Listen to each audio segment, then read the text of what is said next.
রোশন জীবনে একটা মানুষকেই ভালোবেসেছে, আর সেটা হচ্ছে সোমা। রিভেঞ্জ যেটা বুকলি বলছে, রিভেঞ্জের গতিতেই চলবে। রিভেঞ্জের গতি চলবে।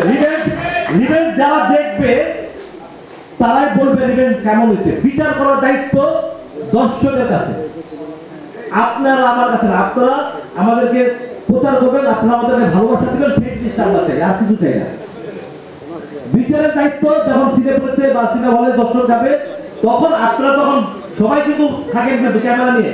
এখন কিন্তু সিনেমা খুব ডেঞ্জারাস, কিন্তু সিনেমা বানাইলে খুব বুঝে শুনে বানাইতে হয় কিন্তু। কারণ জানেন, হলের ভিতরে 20টা ক্যামেরা থাকে, 20টা ইউটিউবার থাকে।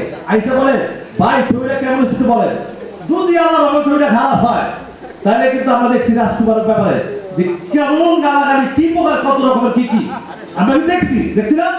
রিভেঞ্জ হচ্ছে একটা সিনেমা যেটা কিনা ঈদের একটা মাসালা সিনেমা, যে ধরনের সিনেমা দর্শক দেখতে চায়, এবং এখানে অ্যাকশন, রোম্যান্স, কমেডি, ইমোশন সবকিছু মিলেমিশে একাকার। তো সেক্ষেত্রে আমি বলবো ডেফিনেটলি সবার ভালো লাগবে। সবাই একটু, আমার মনে হয় যে সিনেমার নিয়ে যাদের খুব উন্মাদনা আছে তারা এই বাংলা চলচ্চিত্রের সাথে সবসময় থাকে।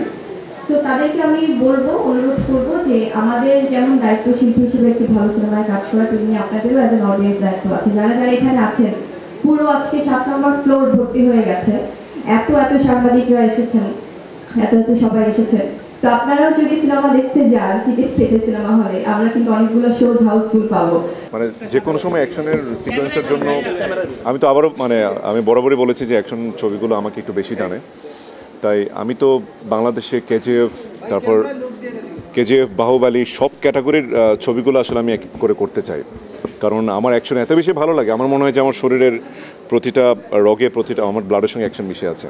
সো আপনি যদি এখনই একটা ক্যামেরা ধরে যে কোনো একটা সিকোয়েন্স করতে বলেন, সেটা আমি করতে পারবো। সো ওটার জন্য আমার আলাদা প্রস্তুতি ছিল না, আমি সবসময় প্রস্তুত ছিলাম।